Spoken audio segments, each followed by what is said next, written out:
Hello everyone, আজকে আপনাদের জন্য আবারও নিয়ে এসেছি একটি নতুন ডায়াগ্রামের মাধ্যমে আপনারা জানতে পারবেন কিভাবে how to make wiring diagram of motion sensor diagram তৈরি করা হয়।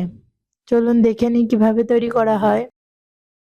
ডিপিএমসিবি ডবল পোল ম্যানিফেস্টার সার্কিট ব্রেকার, এটির মাধ্যমে নেগেটিভ ও পজিটিভ লাইন নিয়ন্ত্রণ করা হয়। মোশন সেন্সর এর মাধ্যমে সিগন্যাল প্রদান করা হয়।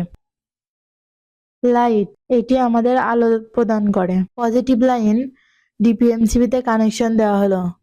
ডিপিএমসিবি থেকে পজিটিভ লাইন মোশন সেন্সরে কানেকশন দেওয়া হলো। নেগেটিভ লাইন ডিপিএমসিবি তে কানেকশন দেওয়া হলো। ডিপিএমসিবি থেকে নেগেটিভ লাইন লাইটে কানেকশন দেওয়া হলো ও মোশন সেন্সরে কানেকশন দেওয়া হলো। আউটপুট লাইন মোশন সেন্সর থেকে লাইটে কানেকশন দেওয়া হলো। এই ডায়াগ্রামটি পুরোপুরি সম্পূর্ণ হয়েছে। এভাবে আপনারা আপনাদের বাসাবাড়িতে তৈরি করতে পারবেন। ধন্যবাদ।